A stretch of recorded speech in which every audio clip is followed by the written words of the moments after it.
Praise the Lord. ஆண்டவரும் இரட்சகருமாக இருக்கிற இயேசுவின் நாமத்தினாலே உங்களுக்கு என்னுடைய அன்பின் வாழ்த்துதல். சற்று நேர சிந்தனைக்காக ஒரு வேத வசனத்தை நாம் வாசித்து தியானிப்போம். பிரசங்கியின் புஸ்தகம் 3வது அதிகாரம் 16வது வசனம். பின்னும் சூரியனுக்கு கீழே நான் நியாயஸ்தலத்தை கண்டேன். அங்கே அநியாயம் இருந்தது. நீதி ஸ்தலத்தையும் கண்டேன். அங்கே அநீதி இருந்தது. பாருங்க, இங்கே என்ன சொல்றார் அப்படின்னாக்க, பின்னும் சூரியனுக்கு கீழே நான் நியாயஸ்தலத்தை, நியாயம் சொல்லுகிற இடத்தை பார்த்தேன். யார் சொல்கிறா அப்படின்னா, ஒரு ராஜா. ஆமாம், இஸ்ரவேலை ஆளுகை செய்த ஞானமுள்ள, அவரை போல ஒரு ஞானி இல்லை, அப்படிப்பட்ட ஒரு ராஜா சொல்கிறாரு, நான் நியாயஸ்தலத்தை கண்டேன். அங்கே அநியாயம் இருந்தது. அங்கே என்னது இருந்ததா? அநியாயம். அப்போ நியாயஸ்தலத்தில் அநியாயங்கள் இருக்கிறதாக இங்கே சொல்லுகிறார். அடுத்து பாருங்க, அங்கே அநியாயம் இருந்தது. நீதி ஸ்தலத்தையும் கண்டேன். அங்கே அநீதி இருந்தது. இந்த ரெண்டு இடங்களிலையும் ஒன்று ஸ்தோத்திரம், பாருங்க, அநியாயம் இருந்ததாம், இன்னொன்று அநீதி இருந்ததாம். அநியாயம் அப்படின்னா என்ன?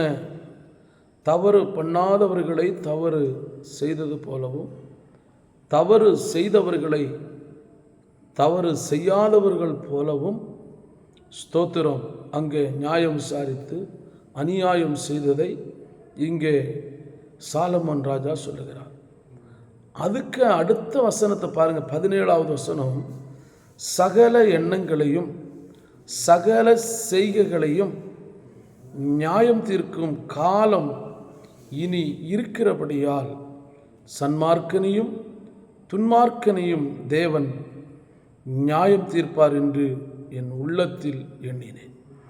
இங்கே இந்த உலகத்தில் அநீதியாகவும் ஸ்தோத்திரம் அநியாயமாகவும் நியாயம் தீர்ப்பார்களாம்.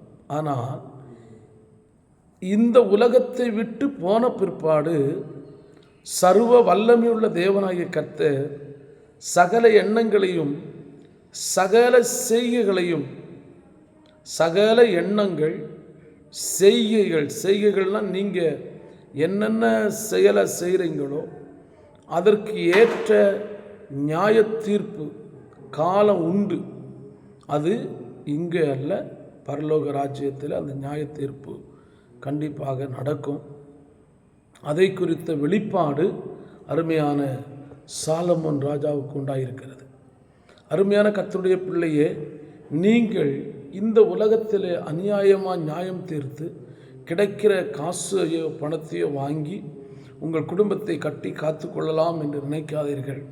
அவைகள் எல்லாவற்றையும் இம்மையிலே விட்டுவிட்டு மறுமையிலே நம்மை நியாயம் தீர்க்கிற ஒருவர் இருக்கிறார் என்பதை அறிந்து பயத்தோடையும் நடுக்கத்தோடையும் நமக்கு கொடுத்திருக்கிற காரியங்களிலே நீதியோடும் நியாயத்தோடும் கர்த்தருக்கு பயந்து நாம் வாழ்வோம் என்று சொன்னால், நம்முடைய ஆத்துமாவை அவர் நியாயம் தீர்க்கும்போது நானும் நீங்களும் நீதிமான்களாக இருப்போம்.